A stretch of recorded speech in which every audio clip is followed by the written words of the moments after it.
Hello दोस्तों। और आप लोग कल डीसी मोटर का कुछ इंट्रोडक्शन पढ़े थे कि डीसी मोटर क्या होता है और डीसी मोटर में बैक ईएमएफ क्या होता है। तो आज उसके आगे पढ़ेंगे।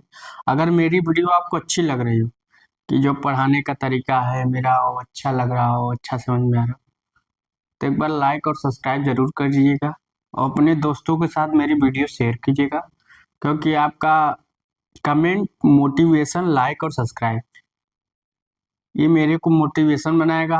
मैं आपको अच्छे अच्छे वीडियो डालता रहूँगा और पर डे क्लास चलती रहेगी, बंद नहीं होने वाली है क्लास ये। तो चाहे यही की तैयारी कर रहा हो बच्चा, चाहे जेई की तैयारी कर रहा, चाहे गेट की तैयारी कर रहा, चाहे TG2 की, चाहे जेई की, मतलब किसी भी एग्जाम की इलेक्ट्रिकल में, तो आपके लिए वीडियो सफिशिएंट है। कहीं भी आप कोचिंग की आवश्यकता नहीं पड़ेगी, इतना मैं पढ़ा दूंगा आप लोग को, ना मेरी गारंटी है। तो आप लोग अच्छे से पढ़िएगा। तो आगे चलते हैं आज। तो हम लोग कल एक चीज पढ़े थे, क्या थे कि जो आर्मेचर में, मोटर के आर्मेचर में, थोड़ा ऊपर लिख देते हैं। तो मोटर के आर्मेचर की बात करें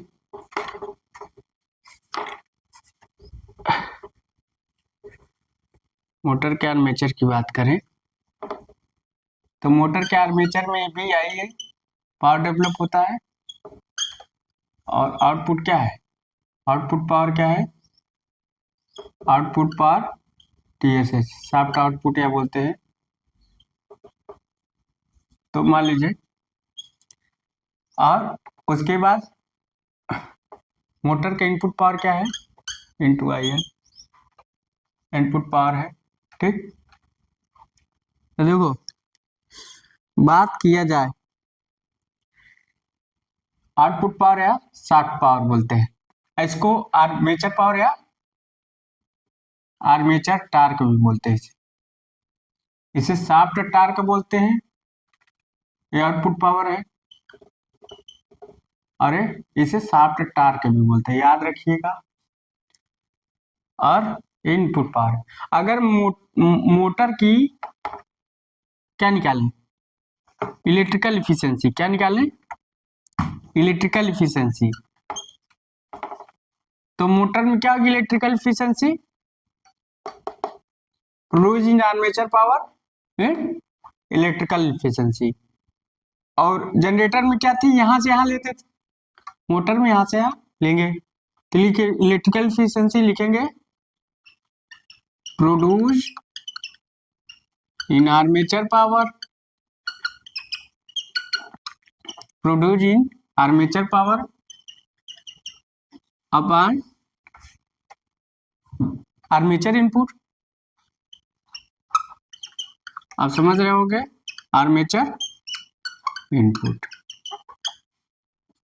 तो प्रोड्यूस आर्मेचर पावर क्या है? EB IA upon motor input into IL। ठीक, तो ये फार्मूला हो गया, इसको आप लोग नोट कर लीजिएगा, उतारते जाइए। अगर मैकेनिकल इफिशियंसी पूछता है तो, मैकेनिकल इफिशियंसी पूछे तो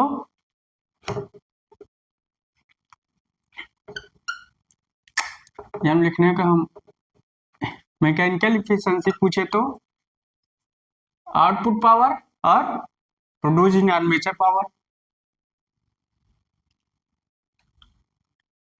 तो लिखेंगे output power upon produce in armature power, produce in armature power, produce in armature power. ठीक, तो क्या होगी? आउटपुट पावर को, आउटपुट पावर लिखे या कुछ भी दे सकते हो आप। अब आउटपुट पावर मोटर हमारा कुछ भी दे सकता है, तो आउटपुट पावर अपॉन इनपुट में क्या हो जाएगा? EB आई आउटपुट पावर। इसको उतार लीजिए, इसको उतार चुके होंगे आप लोग। तो देखिए कैसे लिखा जा रहा है, मोटर में भी और जनरेटर में भी अलग है। देखो जनरेटर का इलेक्ट्रिकल इफिशियंसी यहाँ से हम लेते थे, मगर मोटर का इलेक्ट्रिकल इफिशियंसी यहाँ से यहाँ ले, क्योंकि इलेक्ट्रिकल इफिशियंसी यहाँ से मिल रहा है और मैकेनिकल इफिशियंसी यहाँ से ले रहे हैं। और टोटल इफिशियंसी अगर हम ले, इसको उतार लीजिएगा, अगर हम टोटल इफिशियंसी ले तो टोटल इफिशियंसी ले, ओवरऑल इफिशियंसी जिसको बोलते हैं, तो क्या होगा, आउटपुट पावर, इसको शाफ्ट पावर भी बोलते हैं, याद रखिएगा, कहीं कहीं पूछ लेते। Output power upon motor input power,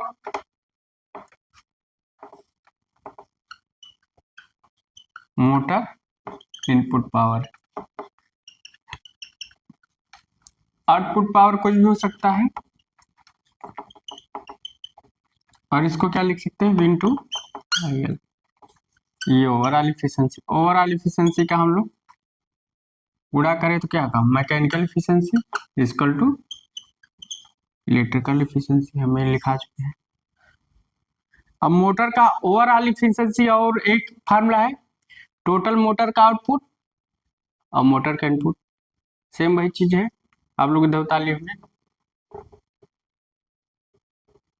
तो मोटर की इफिशियंसी है, ठीक। अब अगर मोटर की संपूर्ण दक्षता कहीं पूछता है, ग्रास इफिशियंसी, क्या पूछता है, grass efficiency, grass efficiency,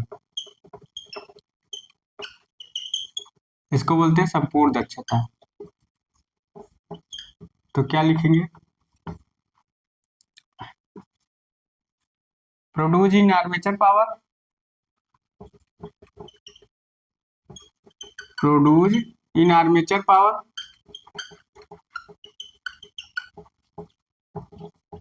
armature में क्या पावर प्रोड्यूस हो रहा है, अपान आर्मेचर इनपुट,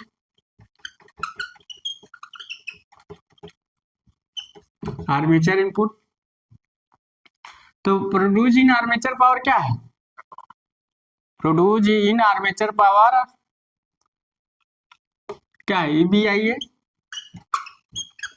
अपान मोटर इनपुट V इंटू आई है इंटू 100, आई से आई कट गया, तो क्या हुआ, EB अपान V इंटू 100, तो एक ग्रास इफिशियंसी हो गया। तो इसका मतलब क्या है, अगर V को कांस्टेंट कर दें, EB को जितना बढ़ाएंगे उतना मोटर की मैक्सिमम इफिशियंसी अधिक होगी। ये इक्वेशन आप लोग लिख ही लीजिएगा, आप लोग के लिए बड़ा इंपॉर्टेंट है, सब इंपॉर्टेंट है, ऐसा कुछ नहीं कि आपको छोड़ना है।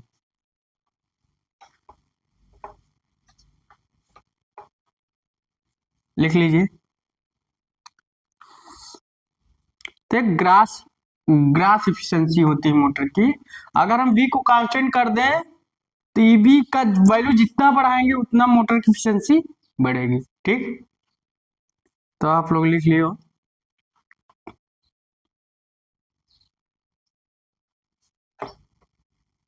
इसे थोड़ा मिटाते हैं, इसको आप लोग पुश करिएगा और उतार लीजिएगा। अब आगे चलते हैं। अब आर्मेचर में प्रोड्यूस टार्क, आर्मेचर में किसने डेवलप टार्क हो रहा है हमको वो लिखना है। तो आर्मेचर में डेवलप टार्क, चलो बात करते हैं आर्मेचर में डेवलप टार्क,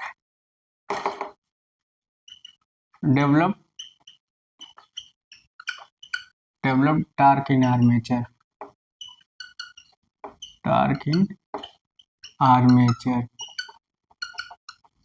तो आर्मेचर में कितना डेवलप टार्क हो रहा है, तो देखो ये मान लीजिए घिरनी है,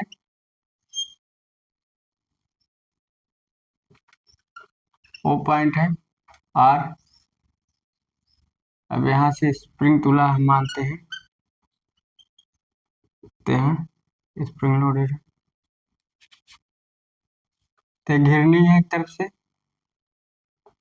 घिरनी जिसको बोलते हैं, वही इसमें फोर्स लगा है, ठीक। तो घिरनी के n चक्करों में किया गया कार्य, घिरनी n चक्कर में घूमेगी तो किया गया कार्य लिखेंगे, घिरनी के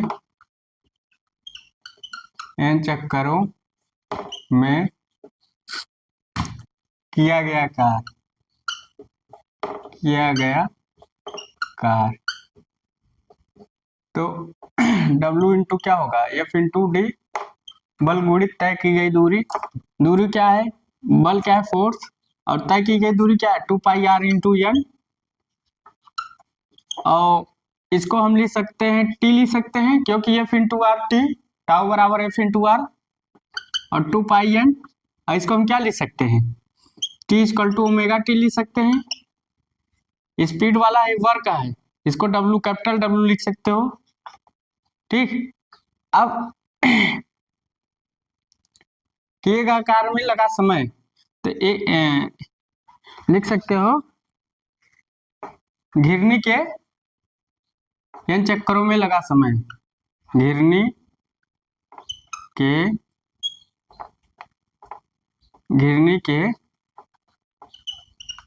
n चक्करों में लगा समय। ठीक। तो लगा समय क्या होगा, इसी को हम करते हैं, तो W into F into 2 pi N, 2 pi R N into 60 या 2 पाई एन बटे 60। ठीक। तो इक्वेशन 1 हो गया, इसको आप लोग बना लिए होंगे, इसको आप लोग बना लिए होंगे, घिरनी है। तो आप एक इक्वेशन क्या जानते हैं, किए गए कार्य, आर्मेचर द्वारा किया गया कार्य और मोटर में डेवलप पावर लिखेंगे, आर्मेचर में किया गया कार्य, किया गया कार्य इक्वल टू आर्मेचर में डेवलप पावर इक्वल होता है, आर्मेचर में डेवलप पावर, विकसित पावर, तो बराबर हो जाएगा। तो क्या होगा, डेवलप पावर हमारा क्या है, 2 पाई एन टी एफ, फिर एन लिखती, 2 पाई एन टी यहाँ लिखना है ना, टी लिखना है, वही करें, 2 पाई एन टी बटे 60 अपान EBI, विकसित शब्द क्या होगा, EBI पावर है, तो इसको इधर लिखेंगे, तो इसको इधर लिखते हैं ऐसे। तो यहाँ अगर लिखा जाए तो 2 पाई एन टी बटे 60 इक्वल टू P5Z बटे 60 इंटू आई, 60 काट दो तो बचा क्या, तो टी निकालो, टी अगर निकालें तो क्या होगा, टी निकालें तो हो जाएगा P5 एन से एन कट जाएगा, P5Z I A upon 2 pi ए हो जाएगा, P5Z I A upon 2 pi A, formula निकल गया, ये मेन फार्मूला हो गया, न्यूटन इंटू मीटर में है। ठीक, इसको उतार लीजिए, तब आगे चलते हैं। तो T equal to P5Z I A upon 2 pi A newton into metre. ठीक, तो इसको उतार लीजिए। तो हम आगे चलते हैं। तो आप लोग पुश करिएगा, अब पुश करके उतार लीजिएगा, इधर उतार लेंगे। तो आगे चलते हैं।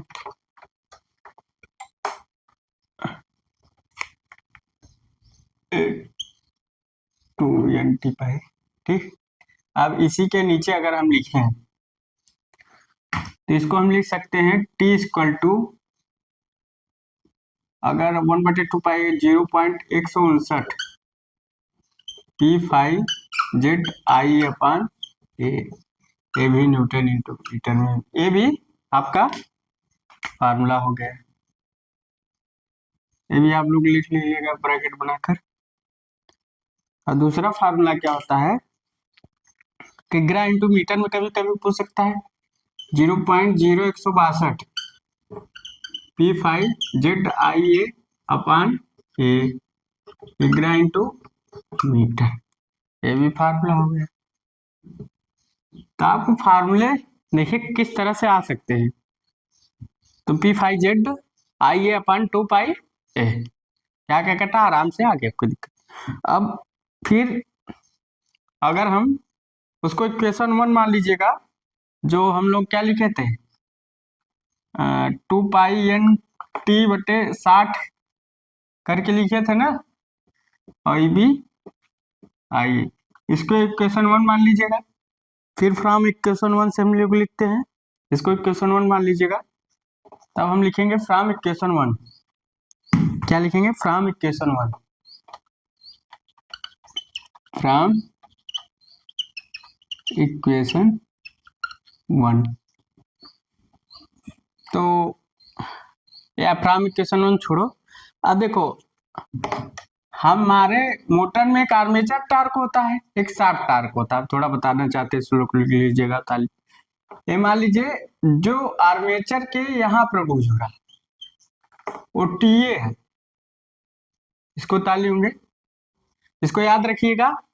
T equal to 0 P5 ZIA/2 pi. अगर 0 पाई कहीं कहीं ये फार्मूला आपको आप ऑप्शन में पूछ सकता है, तो 0.159 P5 ZIA/A, तो न्यूटन न्यूटन मीटर हो गया। किग्रा में करना है तो 9.81 का डिवाइडेशन करना है तो आ जाएगा, तो किग्रा इंटू मीटर में हो गया। और उसके बाद अब हम लोग मान लीजिए, और जो आउटपुट में मोटर के प्राप्त होता है उसे क्या बोलते हैं, शाफ्ट टार्क, TSH। ठीक, टार्क या पावर बात एक ही हुई। ठीक, अब यहाँ कुछ क्या होता है, फ्रिक्शन एंड विंडेज लॉसेस हमने लिखाया था, और नो लोड कोर लॉसेस, टेलस। तो यहाँ आपका फ्रिक्शन एंड विंडेज लॉसेस भी होता है, friction and windage losses, windage loss. तो याद रखिए, जो भी आर्मेचर में पावर प्रोड्यूस होगा वो टोटल पावर होगा, मगर शाफ्ट पर टोटल पावर नहीं मिलेगा, क्योंकि कुछ फ्रिक्शन विंडेज लॉसेस की वजह से यहाँ पावर कम मिलेगी, इसलिए शाफ्ट टार्क आर्मेचर टार्क से कम होता है। समझ गए होंगे कि जो टोटल पावर हमारा डेवलप हो रहा है आर्मेचर में, वो आउटपुट पर नहीं मिल रहा, क्योंकि उसके यहाँ जो उसके पहले क्या है, लॉसेज हो रहे फ्रिक्शन विंडेज, इसलिए हमारा जो शाफ्ट टार्क होता है आर्मेचर टार्क से कम होता है। ठीक, तो हम लोग नोट पॉइंट करके लिख सकते हैं, या ऐसे लिख लीजिएगा, समझ गए होंगे, या नोट पॉइंट करके लिख लीजिएगा। शाफ्ट टार्क, लिख लीजिएगा शाफ्ट टार्क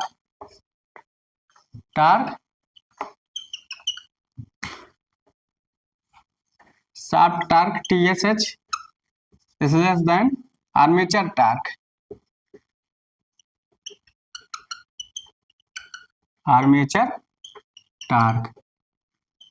मतलब जो शाफ्ट टार्क होगा आर्मेचर टार्क से कम होगा, बिकॉज ड्यू टू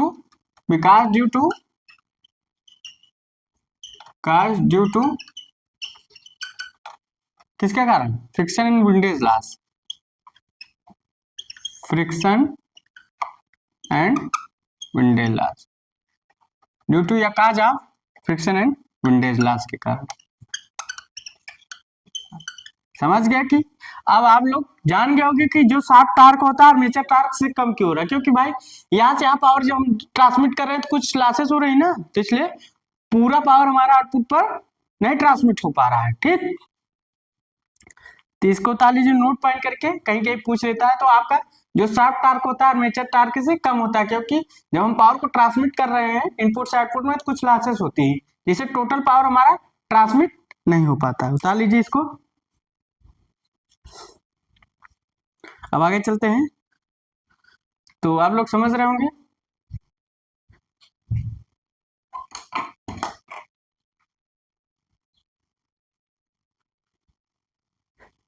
अब इसको मिटाते हैं, इसको उतार लिए होंगे। आप देखिए, अगर हमें टीए निकालना और टीएसएच निकालना, एक लास्ट टार्क को भी होता है इसमें, इसी कारण हमारा जो प्रोड्यूस होता है वो लास्ट टार्क टीएलएसएच बोलते हैं। लास्ट टार्क क्या बोलते हैं? लास्ट टार्क टीएल, इसी कारण हमारा एक लास्ट टार्क भी प्रोड्यूस हो रहा है। ठीक, तो हम तीनों की वैल्यू निकालेंगे। अब हम लोग क्या जानते हैं, हमको क्या पता है 2 पाई एन टी बटे 60 और ई बी आई, इतना पता है। अब इतना पता है तो टी निकाल लो, तो 60 इंटू ए बी अपान आई अपान क्या होगा 2 pi N into 2 pi N होगा ना, हाँ, न्यूटन इंटू मीटर। ये भी आपका फार्मूला हो गया। ये भी फार्मूला ही सब चल रहा है, सब फार्मूला चल रहा है, कोई भी फार्मूला कहीं भी घुमाकर पूछ सकता है आपसे।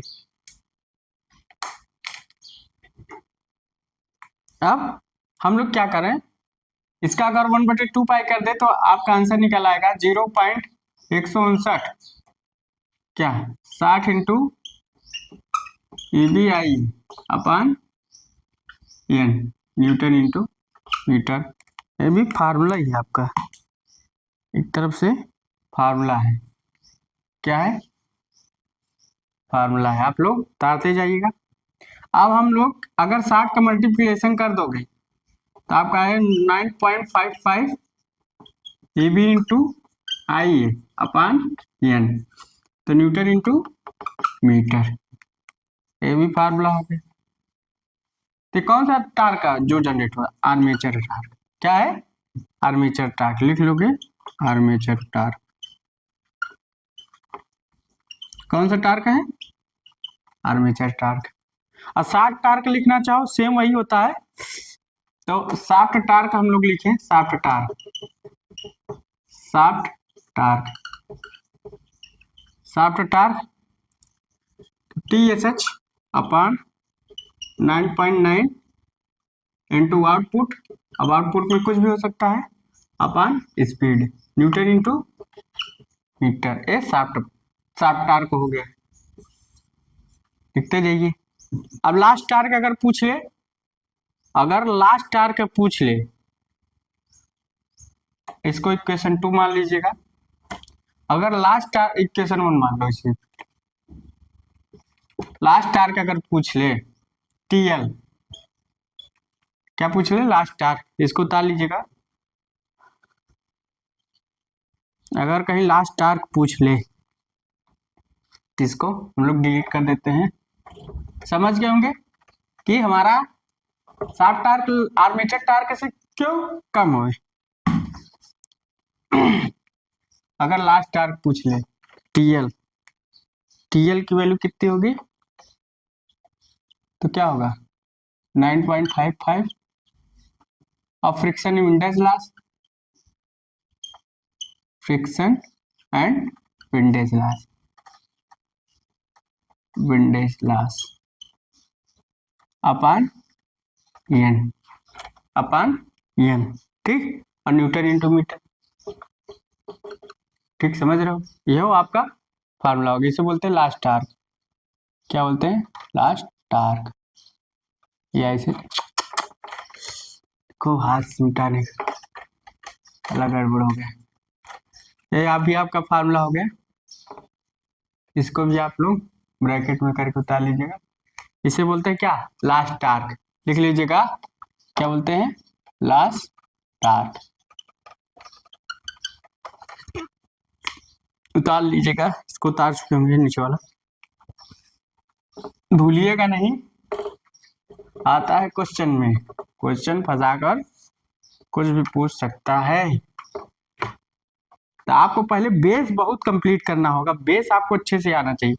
अब इसी को अगर हम किग्रा इंटू मीटर में लिखकर 0.0162 और 60 इंटू EB आई अपान एन, एक किग्रा इंटू मीटर में आ गया। ठीक, उतार लीजिए।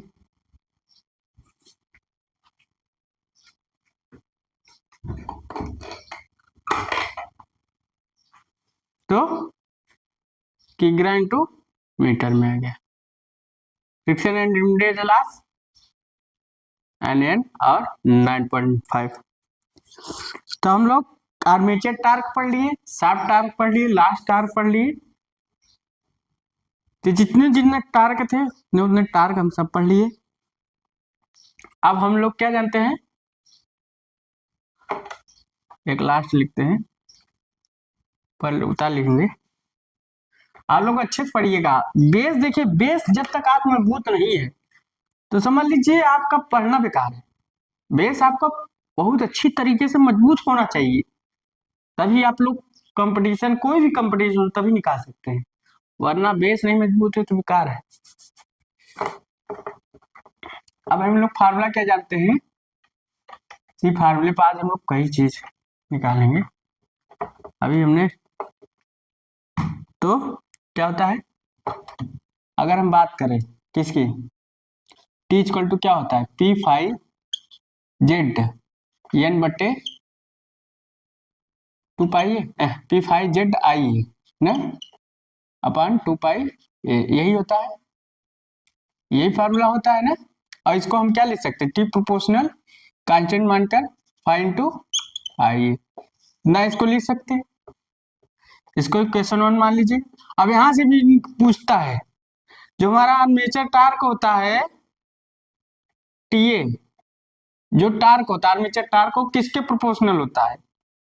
अभी सीरीज शंट मोटर की बात, फ्लक्स और आर्मेचर करंट के, याद रखिएगा, डायरेक्टेड नहीं होता, ये चीज पूछ लेता है, ये रिलेशन आपको याद रखना है, दिमाग में बिठाना है कि जो हमारा आर्मेचर टार्क होता है किसके, आर्मेचर करंट और प्रोड्यूस फ्लक्स या आर्मेचर फ्लक्स के डायरेक्टली प्रोपोर्शनल होता है। अब अगर सीरीज मोटर की बात करें,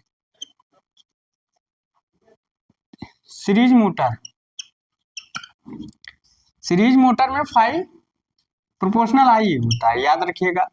तो इक्वेशन 1 के अनुसार अगर हम करें तो TA प्रोपोर्शनल क्या हो जाएगा, चाहे आर्मेचर टार्क हो चाहे टार्क हो, तो TA प्रोपोर्शनल क्या हो जाएगा,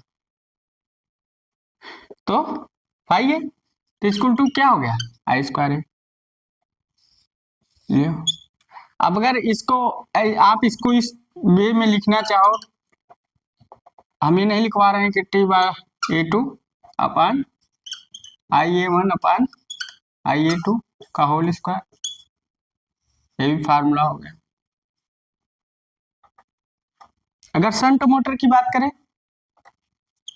किसकी, शंट मोटर,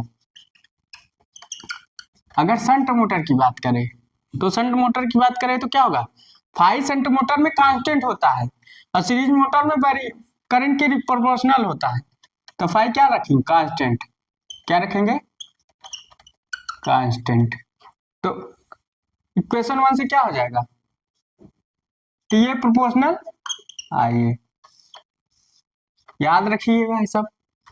अगर हम इसे TA1 अपान TA2 लिखें equal to IA upon IA1 IA2, ये भी फार्मूला हो।